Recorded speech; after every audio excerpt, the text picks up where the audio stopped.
Douglas, essa questão do veto ao projeto de absorventes, ela é uma questão delicada, porque ela traz também uma modificação na lei recente, na lei das proposituras parlamentares. O Ener falou muito bem, o parlamentar, até recentemente ele não podia fazer despesas que implicassem, que impactassem, aliás, fazer projetos que impactassem despesas para o erário, seja municipal, seja estadual, seja federal.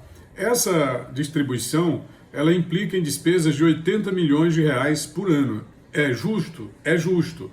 As pessoas falam muito sobre uma certa pobreza menstrual, falam muito sobre a questão higiênica, sobre a falta de recursos financeiros propriamente ditos. Só que essas pessoas são pessoas que estiveram no poder durante muito tempo e, claro, eles tiveram governos que eram seus partidários, tiveram a oportunidade de aprovar recursos para essa finalidade e nunca o fizeram. E o fazem agora no sentido de tentar comprometer o presidente da República a sancionar um projeto que não tem previsão de despesas, porque o problema aí não é que o parlamentar não tem, ela podia ter feito inclusive um projeto de indicação, mostrando de onde é que as receitas seriam retiradas para pagar essa despesa. Mas o problema é que ela não fez, ela simplesmente apresentou o projeto e encaminhou para o plenário, que foi votado, aprovado e levado para a sanção ou veto do presidente da República.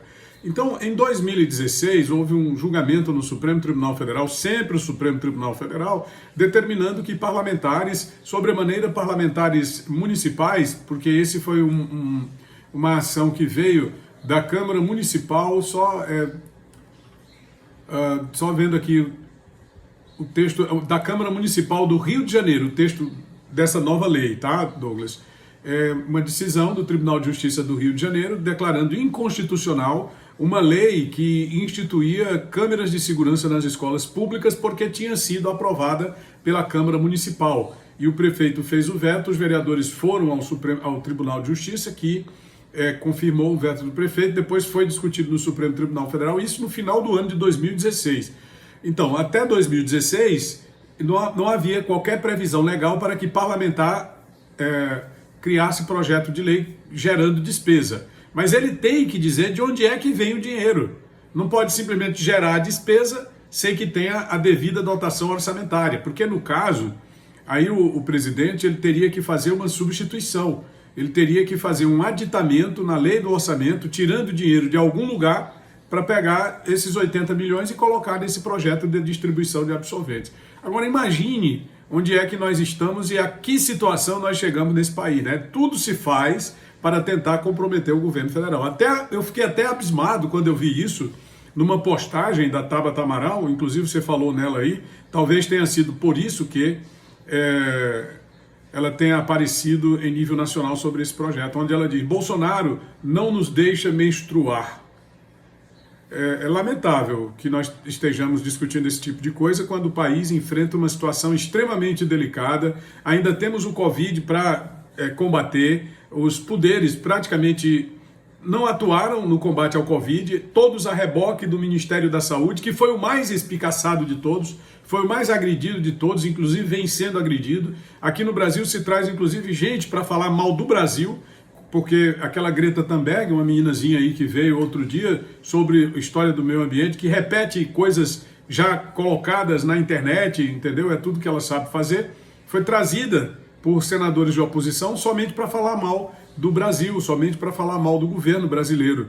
E isso é ruim no momento que nós estamos vivendo, porque além da questão da pandemia, que nós ainda convivemos com ela e não sabemos por quanto tempo mais iremos conviver, nós temos também o problema da economia, que muita gente disse: olha, a economia a gente vê depois, e agora nós estamos recebendo uma conta terrível, uma conta pesada, que vem com o desemprego, que vem com a carestia, que vem com a dificuldade agora, por exemplo, para o abastecimento por conta dos altos preços, que também é uma responsabilidade dos governos estaduais, que tudo o que tem feito, por serem de oposição, é estimular esse tipo de postura da deputada Marília Reis, que é uma petista radical. É importante que a gente coloque isso. Ela é uma petista daquelas radicais que eu acho que ela deveria ser, de tão radical, ela deve ser daquele movimento mais à esquerda do PT, tá? Ela deveria ver como é que fazem, por exemplo, os governos comunistas. Se esses governos comunistas têm toda essa preocupação em Cuba, na Venezuela, inclusive com distribuição de absorventes, quando as pessoas lá não têm nem o que comer.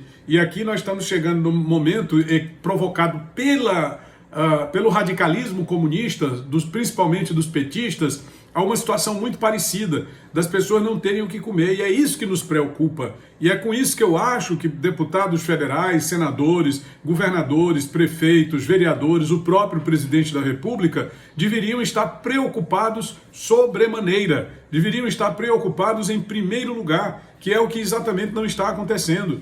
Quer dizer, onde é que foi feito no projeto de lei a indicação de onde viriam os recursos? Onde é que foi feito no projeto de lei um debate dentro das próprias comissões técnicas para que a sociedade não fosse apanhada de surpresa como eu fui? E olha que eu me informo bem. Não quero dizer aqui que sou a pessoa mais bem informada do planeta, mas eu me informo bem, procuro ler sempre, procuro acompanhar, leio sobretudo aquilo que realmente interessa, tanto para o desempenho da minha atividade profissional como jornalista, quanto para a minha convivência salutar em sociedade como cidadão que sou, cumpridor das minhas obrigações, pagador dos meus impostos, para saber o que de fato está acontecendo. Então o que é que eu sei de tudo isso aí? Eu sei que a Marília Reis é uma radical do PT, sei que a Tabata Amaral é uma radical da esquerda capenga, porque o PDT hoje é uma esquerda capenga. Imagine, uma esquerda que tem Ciro Gomes, que tem aquele outro lá que foi ministro do trabalho da Dilma Rousseff, que agora anda todo de barba, que é para tentar esconder o rosto verdadeiro, que é o rosto da corrupção, o rosto da malignidade. Então é uma esquerda capenga. Então, lamentável que a gente esteja ainda hoje dentro dessa situação de terrível crise provocada pela pandemia e pelo radicalismo da esquerda, pelo radicalismo do consórcio Nordeste, sem condições, inclusive, o país de gerar os empregos que a sociedade precisa. Se não tem condições de gerar um emprego, por que não se une para poder debater e encontrar essas soluções? Porque ficam o tempo inteiro fustigando ao governo federal e à própria sociedade brasileira com a proposição de temas inócuos, porque isso aí era uma coisa para ter sido aprovada da maneira mais normal possível. Tem assessoramento parlamentar, tem assessoramento jurídico, então faria o projeto direitinho, indicando de onde viria a despesa, ele seria votado, aprovado, o presidente poderia ter sancionado. Mas o que é que eles fazem? Não indicam de onde vem a despesa para o presidente vetar e depois ele dizer, olha, o presidente vetou, o presidente é ruim, o presidente detesta as mulheres. Fala sério, né, Douglas? É difícil conviver com um país que tem uma classe política nessas condições. Douglas.